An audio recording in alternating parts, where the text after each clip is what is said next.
বিসমিল্লাহির রহমানির রাহিম। সকল প্রশংসা আল্লাহর, যিনি নিজের বান্দার প্রতি এ গ্রন্থ নাজিল করেছেন এবং তাতে কোনো বক্রতা রাখেননি। একে সুপ্রতিষ্ঠিত করেছেন, যা আল্লাহর পক্ষ থেকে একটি ভীষণ বিপদের ভয় প্রদর্শন করে এবং মুমিনদেরকে যারা সৎকর্ম সম্পাদন করে তাদেরকে সুসংবাদ দান করে যে তাদের জন্য উত্তম প্রতিদান রয়েছে, তারা তাতে চিরকাল অবস্থান করবে। এবং তাদেরকে ভয় প্রদর্শন করার জন্য যারা বলে যে আল্লাহর সন্তান রয়েছে, এ সম্পর্কে তাদের কোনো জ্ঞান নেই এবং তাদের পিতৃপুরুষদেরও নেই। কত কঠিন তাদের মুখের কথা! তারা যা বলে তা তো সবই মিথ্যা। যদি তারা এই বিষয়বস্তুর প্রতি বিশ্বাস স্থাপন না করে, তবে তাদের পশ্চাতে সম্ভবত আপনি পরিতাপ করতে করতে নিজের প্রাণ নিপাত করবেন। আমি পৃথিবীস্থ সবকিছুকে পৃথিবীর জন্য শোভা করেছি, যাতে লোকদের পরীক্ষা করি যে তাদের মধ্যে কে ভালো কাজ করে, এবং তার উপর যা কিছু রয়েছে অবশ্যই তা আমি উদ্ভিদ শূন্য মাটিতে পরিণত করে দেব। আপনি কি ধারণা করেন যে গুহা ও গর্তের অধিবাসীরা আমার নিদর্শনাবলীর মধ্যে বিস্ময়কর ছিল? যখন যুবকরা পাহাড়ের গুহায় আশ্রয় গ্রহণ করে তখন দোয়া করে, হে আমাদের পালনকর্তা, আমাদেরকে নিজের কাছ থেকে রহমত দান করুন এবং আমাদের জন্য আমাদের কাজ সঠিকভাবে পূর্ণ করুন। তখন আমি কয়েক বছরের জন্য গুহায় তাদের কানের উপর নিদ্রার পর্দা ফেলে দেই। অতঃপর আমি তাদেরকে পুনরুত্থিত করি, এ কথা জানার জন্য যে দুই দলের মধ্যে কোন দল তাদের অবস্থানকাল সম্পর্কে অধিক নির্ণয় করতে পারে। আপনার কাছে তাদের ইতিবৃত্তান্ত সঠিকভাবে বর্ণনা করছি। তারা ছিল কয়েকজন যুবক। তারা তাদের পালনকর্তার প্রতি বিশ্বাস স্থাপন করেছিল এবং আমি তাদের সৎপথে চলার শক্তি বাড়িয়ে দিয়েছিলাম। আমি তাদের মন দৃঢ় করেছিলাম যখন তারা উঠে দাঁড়িয়েছিল। অতঃপর তারা বলল, আমাদের পালনকর্তা আসমান ও জমিনের পালনকর্তা, আমরা কখনো তার পরিবর্তে অন্য কোনো উপাস্যকে আহ্বান করব না। যদি করি তবে তা অত্যন্ত গর্হিত কাজ হবে। এরা আমাদের জাতি, এরা তাঁর পরিবর্তে অনেক উপাস্য গ্রহণ করেছে। তারা এদের সম্পর্কে প্রকাশ্য প্রমাণ উপস্থিত করে না কেন? যে আল্লাহ সম্পর্কে মিথ্যা উদ্ভাবন করে তার চাইতে অধিক গুনাহগার আর কে? তোমরা যখন তাদের থেকে পৃথক হলে এবং তারা আল্লাহর পরিবর্তে যাদের ইবাদত করে তাদের থেকে, তখন তোমরা গুহায় আশ্রয় গ্রহণ করো। তোমাদের পালনকর্তা তোমাদের জন্য দয়া বিস্তার করবেন এবং তিনি তোমাদের জন্য তোমাদের কাজকর্মকে ফলপ্রসূ করার ব্যবস্থা করবেন। তুমি সূর্যকে দেখবে যখন উদিত হয়, তাদের গুহা থেকে পাশ কেটে ডান দিকে চলে যায়, এবং যখন অস্ত যায় তাদের থেকে পাশ কেটে বাম দিকে চলে যায়, অথচ তারা গুহার প্রশস্ত চত্বরে অবস্থিত। এটা আল্লাহর নিদর্শনাবলীর অন্যতম।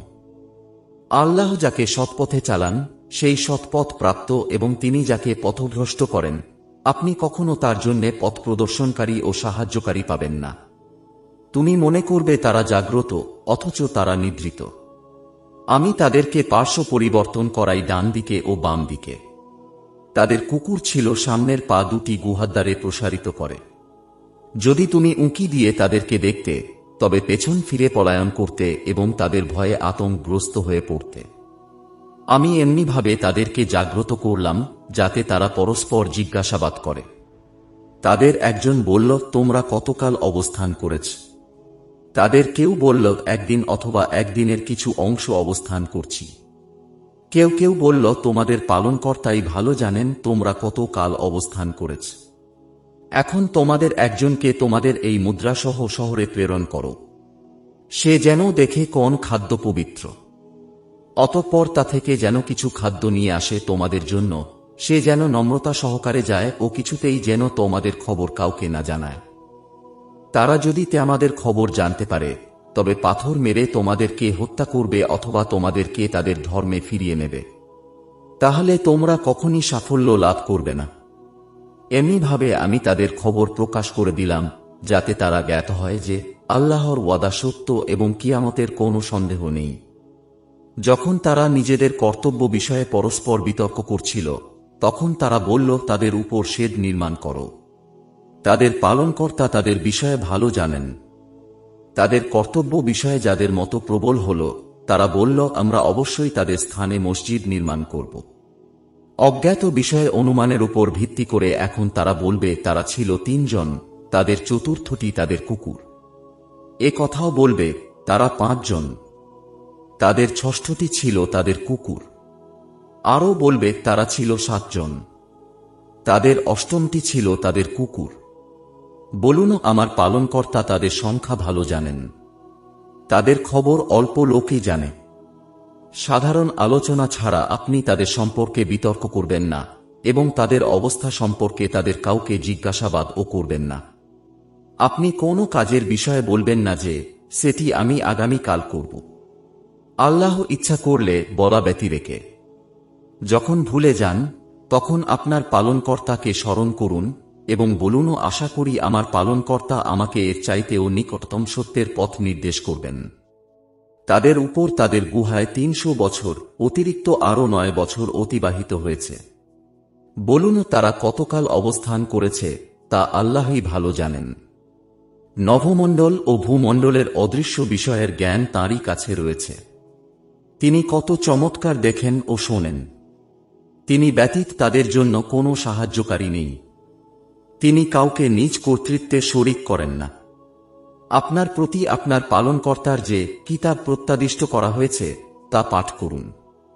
তাঁর বাক্য পরিবর্তন করার কেউ নাই। তাকে ব্যতীত আপনি কখনই কোনো আশ্রয়স্থল পাবেন না। আপনি নিজেকে তাদের সংসর্গে আবদ্ধ রাখুন যারা সকাল ও সন্ধ্যায় তাদের পালনকর্তাকে তাঁর সন্তুষ্টি অর্জনের উদ্দেশ্য আহ্বান করে এবং আপনি পার্থিব জীবনের সৌন্দর্য কামনা করে। তাদের থেকে নিজের দৃষ্টি ফিরিয়ে নেবেন না। যার মনকে আমার স্মরণ থেকে গাফেল করে দিয়েছি, নিজের প্রবৃত্তির অনুসরণ করে এবং যার কার্যকলাপ হচ্ছে সীমা অতিক্রম করা, আপনি তার অনুগত্য করবেন না। বলুন, সত্য তোমাদের পালনকর্তার পক্ষ থেকে আগত। অতএব যার ইচ্ছা বিশ্বাস স্থাপন করুক এবং যার ইচ্ছা অমান্য করুক। আমি জালেমদের জন্য অগ্নি প্রস্তুত করে রেখেছি, যার বেষ্টনী তাদেরকে পরিবেষ্টন করে থাকবে। যদি তারা পানীয় প্রার্থনা করে তবে পুঁজের ন্যায় পানীয় দেয়া হবে যা তাদের মুখমণ্ডল দগ্ধ করবে। কত নিকৃষ্ট পানীয় এবং খুবই মন্দ আশ্রয়। যারা বিশ্বাস স্থাপন করে এবং সৎকর্ম সম্পাদন করে আমি সৎকর্মশীলদের পুরস্কার নষ্ট করি না। তাদের জন্য আছে বসবাসের জান্নাত। তাদের পাদদেশে প্রবাহিত হয় নহরসমূহ। তাদের তথায় স্বর্ণকঙ্কণে অলঙ্কৃত করা হবে এবং তারা পাতলা ও মেটা রেশমের সবুজ কাপড় পরিধান করবে এমতাবস্থায় যে তারা সিংহাসনে সমাসীন হবে। চমৎকার প্রতিদান এবং কত উত্তম আশ্রয়। আপনি তাদের কাছে 2 ব্যক্তির উদাহরণ বর্ণনা করুন। আমি তাদের একজনকে 2টি আঙ্গুরের বাগান দিয়েছি এবং এ দুটিকে খরজুর বৃক্ষ দ্বারা পরিবেষ্টিত করেছি এবং 2 এর মাঝখানে করেছি শস্যক্ষেত্র। উভয় বাগানই ফলদান করে এবং তা থেকে কিছুই হ্রাস করত না এবং উভয়ের ফাঁকে ফাঁকে আমি নহর প্রবাহিত করেছি। সে ফল পেল। অতঃপর কথা প্রসঙ্গে সঙ্গীকে বলল, আমার ধন সম্পত্তি আমার চাইতে বেশি এবং জনবলে আমি অধিক শক্তিশালী। নিজের প্রতি জুলুম করে সে তার বাগানে প্রবেশ করল। সে বলল, আমার মনে হয় না যে এ বাগান কখনো ধ্বংস হয়ে যাবে এবং আমি মনে করি না যে কিয়ামত অনুষ্ঠিত হবে। যদি কখনো আমার পালনকর্তার কাছে আমাকে পৌঁছে দেয়া হয় তবে সেখানে এর চাইতে উৎকৃষ্ট পাব। তার সঙ্গী তাকে কথা প্রসঙ্গে বলল, তুমি তাকে অস্বীকার করছ যিনি তোমাকে সৃষ্টি করেছেন মাটি থেকে, অতঃপর বীর্য থেকে, অতঃপর পূর্ণাঙ্গ করেছেন তোমাকে মানবাকৃতিতে। কিন্তু আমি তা একটাই বলি, আল্লাহই আমার পালনকর্তা এবং আমি কাউকে আমার পালনকর্তার শরীক মানি না। যদি তুমি আমাকে ধনে ও সন্তানে তোমার চাইতে কম দেখো তবে যখন তুমি তোমার বাগানে প্রবেশ করলে তখন এ কথা কেন বললে না, আল্লাহ যা চান তাই হয়। আল্লাহর দেয়া ব্যতীত কোনো শক্তি নেই। আশা করি আমার পালনকর্তা আমাকে তোমার বাগান অপেক্ষা উৎকৃষ্টতর কিছু দেবেন এবং তোমার বাগানের উপর আসমান থেকে আগুন প্রেরণ করবেন। অতঃপর সকাল বেলায় তা পরিষ্কার ময়দান হয়ে যাবে, অথবা সকালে তার পানি শুকিয়ে যাবে। অতঃপর তুমি তা তালাশ করে আনতে পারবে না। অতঃপর তার সব ফল ধ্বংস হয়ে গেল এবং সে তাতে যা ব্যয় করেছিল তার জন্য সকালে হাত কচলিয়ে আক্ষেপ করতে লাগল। বাগানটি কাঠসহ পুড়ে গিয়েছিল। সে বলতে লাগল, হায়, আমি যদি কাউকে আমার পালনকর্তার সাথে শরীক না করতাম। আল্লাহ ব্যতীত তাকে সাহায্য করার কোনো লোক হল না এবং সে নিজেও প্রতিকার করতে পারল না। এরূপ ক্ষেত্রে সব অধিকার সত্য আল্লাহর। তারই পুরস্কার উত্তম এবং তারই প্রদত্ত প্রতিদান শ্রেষ্ঠ। তাদের কাছে পার্থিব জীবনের উপমা বর্ণনা করুন। তা পানির ন্যায় যা আমি আকাশ থেকে নাজিল করি, অতঃপর এর সংমিশ্রণে শ্যামল সবুজ ভূমি লতা পাতা নির্গত হয়। অতঃপর তা এমন শুষ্ক চূর্ণ বিচূর্ণ হয় যে বাতাসে উড়ে যায়। আল্লাহ এসব কিছুর উপর শক্তিমান। ধনৈশ্বর্য ও সন্তান সন্ততি পার্থিব জীবনের সৌন্দর্য এবং স্থায়ী সৎকর্মসমূহ আপনার পালনকর্তার কাছে প্রতিদান প্রাপ্তি ও আশা লাভের জন্য উত্তম।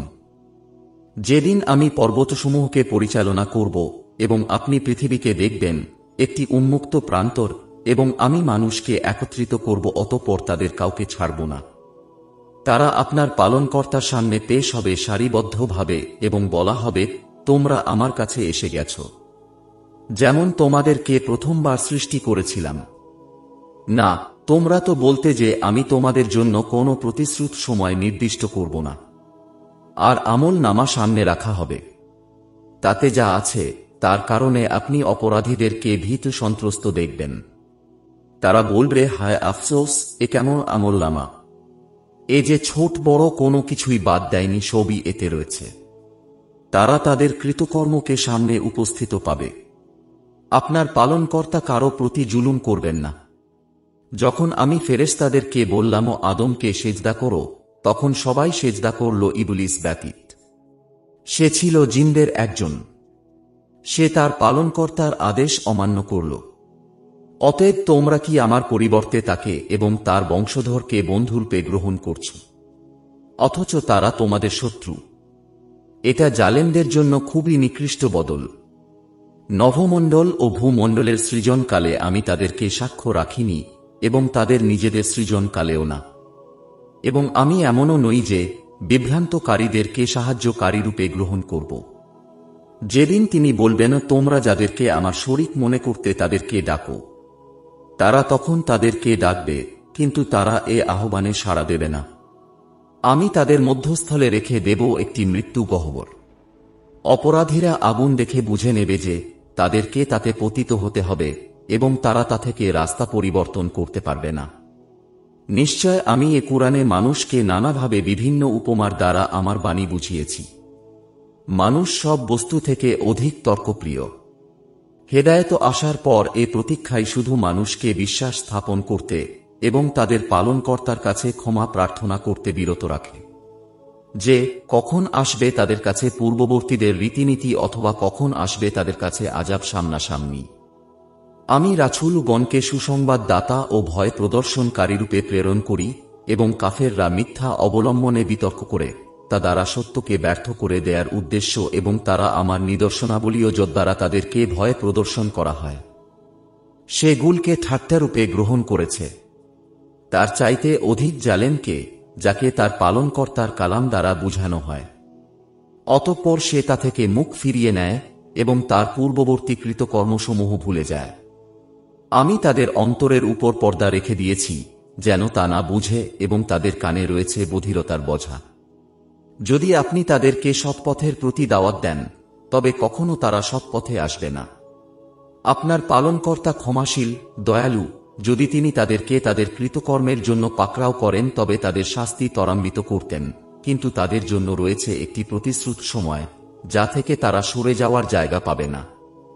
এসব জনপদও তাদেরকে আমি ধ্বংস করে দিয়েছি যখন তারা জালেম হয়ে গিয়েছিল, এবং আমি তাদের ধ্বংসের জন্য একটি প্রতিশ্রুত সময় নির্দিষ্ট করেছিলাম।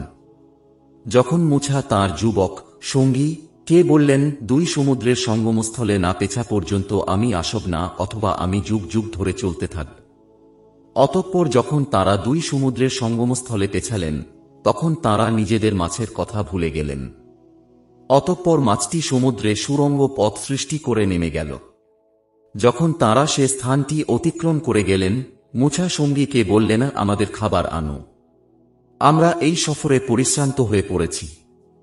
সে বলল, আপনি কি লক্ষ্য করেছেন, আমরা যখন প্রস্তর খণ্ডে আশ্রয় নিয়েছিলাম তখন আমি মাছের কথা ভুলে গিয়েছিলাম। শয়তান আমাকে এ কথা স্মরণ রাখতে ভুলিয়ে দিয়েছিল। মাছটি আশ্চর্যজনকভাবে সমুদ্রে নিজের পথ করে নিয়েছে। মুছা বললেন, আমরা তো এ স্থানটি খুঁজছিলাম। অতঃপর তারা নিজেদের চিহ্ন ধরে ফিরে চললেন। অতঃপর তারা আমার বান্দাদের মধ্যে এমন একজনের সাক্ষাৎ পেলেন, যাকে আমি আমার পক্ষ থেকে রহমত দান করেছিলাম ও আমার পক্ষ থেকে দিয়েছিলাম এক বিশেষ জ্ঞান। মুছা তাকে বললেন, আমি কি এ শর্তে আপনার অনুসরণ করতে পারি যে সত্য পথের যে জ্ঞান আপনাকে শেখানো হয়েছে তা থেকে আমাকে কিছু শিক্ষা দেবেন? তিনি বললেন, আপনি আমার সাথে কিছুতে ধৈর্য ধারণ করে থাকতে পারবেন না। যে বিষয় বুঝা আপনার আয়ত্তাধীন নয় তা দেখে আপনি ধৈর্য ধারণ করবেন কেমন করে? মুছা বললেন, আল্লাহ চাহেন তো আপনি আমাকে ধৈর্যশীল পাবেন এবং আমি আপনার কোনো আদেশ অমান্য করব না। তিনি বললেন, যদি আপনি আমার অনুসরণ করেন তবে কোনো বিষয়ে আমাকে প্রশ্ন করবেন না, যে পর্যন্ত না আমি নিজে সে সম্পর্কে আপনাকে কিছু বলি। অতঃপর তারা চলতে লাগল। অবশেষে যখন তারা নেকায় আরোহণ করল তখন তিনি তাতে ছিদ্র করে দিলেন। মুছা বললেন, আপনি কি এর আরোহীদেরকে ডুবিয়ে দেওয়ার জন্য এতে ছিদ্র করে দিলেন? নিশ্চয়ই আপনি একটি গুরুতর মন্দ কাজ করলেন। তিনি বললেন, আমি কি বলিনি যে আপনি আমার সাথে কিছুতেই ধৈর্য ধরতে পারবেন না? মুছা বললেন, আমাকে আমার ভুলের জন্য অপরাধী করবেন না এবং আমার কাজে আমার উপর কঠোরতা আরোপ করবেন না। অতঃপর তারা চলতে লাগল। অবশেষে যখন একটি বাঘের সাক্ষাৎ পেলেন তখন তিনি তাকে হত্যা করলেন। মুছা বললেন, আপনি কি একটি নিষ্পাপ জীবন শেষ করে দিলেন প্রাণের বিনিময় ছাড়া? নিশ্চয় আপনি তেও এক গুরুতর অন্যায় কাজ করলেন। তিনি বললেন, আমি কি বলিনি যে আপনি আমার সাথে ধৈর্য ধরে থাকতে পারবেন না? মুছা বললেন, এরপর যদি আমি আপনাকে কোনো বিষয়ে প্রশ্ন করি তবে আপনি আমাকে সাথে রাখবেন না। আপনি আমার পক্ষ থেকে অভিযোগ মুক্ত হয়ে গেছেন। অতঃপর তারা চলতে লাগল। অবশেষে যখন একটি জনপদের অধিবাসীদের কাছে পৌঁছে তাদের কাছে খাবার চাইল তখন তারা তাদের অতীতেও তা করতে অস্বীকার করল। অতঃপর তারা সেখানে একটি পতনোন্মুখ প্রাচীর দেখতে পেলেন, সেটি তিনি সোজা করে দাঁড় করিয়ে দিলেন। মুছা বললেন, আপনি ইচ্ছা করলে তাদের কাছ থেকে এর পারিশ্রমিক আদায় করতে পারতেন। তিনি বললেন, এখানেই আমার ও আপনার মধ্যে সম্পর্কচ্ছেদ হল। এখন যে বিষয়ে আপনি ধৈর্য ধরতে পারেননি আমি তার তাৎপর্য বলে দিচ্ছি। নৌকাটির ব্যাপারে সেটি ছিল কয়েকজন দরিদ্র ব্যক্তির। তারা সমুদ্রে জীবিকা অন্বেষণ করত। আমি ইচ্ছা করলাম যে সেটিকে ত্রুটিযুক্ত করে দেই। তাদের অপর দিকে ছিল এক বাদশাহ। সে বলপ্রয়োগে প্রত্যেকটি নৌকা ছিনিয়ে নিত। বালকটির ব্যাপার তার পিতা মাতা ছিল ঈমানদার। আমি আশঙ্কা করলাম যে সে অবাধ্যতা ও কুফর দ্বারা তাদেরকে প্রভাবিত করবে। অতঃপর আমি ইচ্ছা করলাম যে তাদের পালনকর্তা তাদেরকে মহত্তর, তার চাইতে পবিত্রতায় ও ভালোবাসায় ঘনিষ্ঠতর একটি শ্রেষ্ঠ সন্তান দান করুক। প্রাচীরের ব্যাপার সেটি ছিল নগরের দুজন পিতৃহীন বালকের। এর নিচে ছিল তাদের গুপ্তধন এবং তাদের পিতা ছিল সৎকর্মপরায়ণ। সুতরাং আপনার পালনকর্তা দায়বশত ইচ্ছা করলেন যে তারা যৌবনে পদার্পণ করুক এবং নিজেদের গুপ্তধন উদ্ধার করুক। আমি নিজ মতে এটা করিনি। আপনি যে বিষয়ে ধৈর্য ধারণ করতে অক্ষম হয়েছিলেন এই হল তার ব্যাখ্যা। তারা আপনাকে জুলকারনাইন সম্পর্কে জিজ্ঞাসা করে।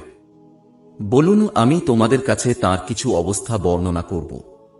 আমি তাকে পৃথিবীতে প্রতিষ্ঠিত করেছিলাম এবং প্রত্যেক বিষয়ের কার্যোপকরণ দান করেছিলাম। অতঃপর তিনি এক কার্যোপকরণ অবলম্বন করলেন। অবশেষে তিনি যখন সূর্যের অস্তাচলে পৌঁছালেন তখন তিনি সূর্যকে এক পঙ্কিল জলাশয়ে অস্ত যেতে দেখলেন এবং তিনি সেখানে এক সম্প্রদায়কে দেখতে পেলেন। আমি বললাম, হে জুলকারনাইন, আপনি তাদেরকে শাস্তি দিতে পারেন অথবা তাদেরকে সদয়ভাবে গ্রহণ করতে পারেন।